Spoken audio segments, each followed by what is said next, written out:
Vidyasri Subramaniam thought for the day. முல்லா அப்படின்னு சொல்லிட்டு ஒரு கேரக்டர் இருக்கு இல்லையா, அந்த முல்லா வந்து ஒரு கழுதை மேலே ஏறி போயிட்டுருக்கார். இப்போ வந்து டெய்லியும் அந்த வழியாக போவார். திடீர்னு லெஃப்ட்டில் போவார், திடீர்னு ரைட்டில் போவார், திடீர்னு நேராக போவார், மாறி மாறி போயிட்டே இருப்பார். அப்போது இந்த ஊர்க்காரங்களாம் பார்த்துட்ருக்காங்க, என்னடா டெய்லி இந்த முல்லா இந்த வழியாகவே வரான், ஆனால் நம்மளோட எதுவுமே பேசவே மாட்டேங்கிறானேன்னு சொல்லிட்டு எல்லாம் முல்லா முல்லான்னு கத்துறாங்க. இந்த முல்லா முல்லான்னு கத்தி இந்த முல்லா வந்து திரும்பியே பார்க்கறது எல்லாம் பாட்டுக்கு போயிட்டே இருக்கான். இந்த மாதிரி ஒரு வாரம் நடந்திருக்கு. ஒரு வாரம் எல்லாருமே முல்லா முல்லா முல்லான்னு கூப்பிடுறாலும் இவர் திரும்பியே பார்க்குறதுல போயிட்டே இருக்கார். அப்புறம் ஒரு நாள் வந்து இந்த ஊர்க்காரங்களாம் முடிவு பண்ணி, இந்த முல்லா என்ன சொன்ன பேச்சே கேட்க மாட்டேங்கிறான் அப்படின்னு சொல்லிட்டு இந்த முல்லா வந்து நிறுத்துறாங்க.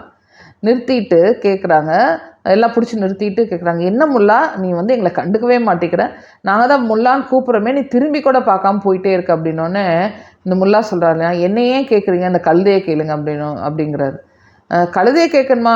ஆமாம், நான் வந்து ரைட்டில் போக சொன்னால் அது லெஃப்ட்டில் போகுது, லெஃப்ட்டில் போக சொன்னால் ரைட்டில் போகுது, நேராக போக சொன்னால் திரும்பி வருது, அப்படி தெற்கு வடக்கெல்லாம் மாற்றி மாற்றி போகுது. நான் வந்து தெற்கில் போக சொன்னால் வடக்கில் போகுது, வடக்கில் போக சொன்னால் கிழக்கில் போகுது, கிழக்கில் போக சொன்னால் மேற்கில் போகுது, இந்த மாதிரி எல்லா டைரக்ஷனும் மாறி மாறி போகுது. அதனால் நான் வந்து அது என்னோடய கையில் நீங்கள் கழுதையை கேளுங்க அப்படின்னு சொல்கிறாரு.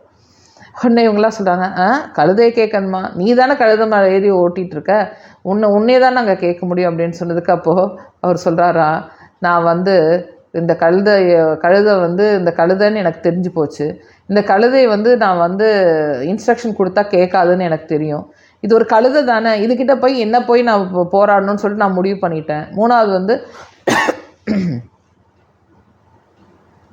மூணாவது வந்து இது வந்து நான் சொன்னால் கேட்க போகிறதில்ல அப்படின்னு சொல்லி இந்த கழுதையை கூட நான் காம்ப்ரமைஸ் பண்ணிட்டேன்.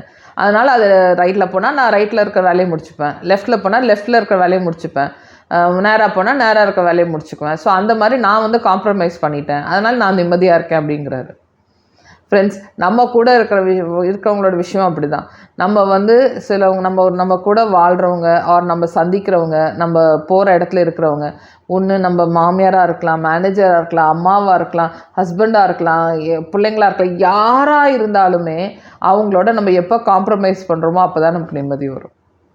அவங்க வந்து ஆஃப்டரால் ஒரு கழுதை மாதிரி, ஆஃப்டரால் இவங்க இப்படி தான் அப்படின்னு சொல்லிட்டு நம்ம வந்து அவங்க போக்கில் விட்டுட்டோம் அப்படின்னா நம்ம வந்து லைஃப் ஈஸியாக இருக்கும். நம்ம எப்போ காம்ப்ரமைஸ் பண்ணாமல் இழுத்து பிடிச்சிக்கிட்டு இருந்தோம் அப்படின்னா அது அவங்க எகிரிக்கிட்டே இருப்பாங்க. ஆஃப்டரால் இது கழுதை தானே, ஆஃப்டரால் இவங்க இவ்வளோ தானே அப்படின்னு நம்ம என்ன மனப்பக்குவத்துக்கு வரோமோ அப்போ இருந்து நம்ம நிம்மதியாக இருக்கலாம். நான் நிம்மதியாக இருக்க தயாராகிட்டேன். நீங்கள் நிம்மதியாக இருக்க தயாராக இருக்கீங்களா?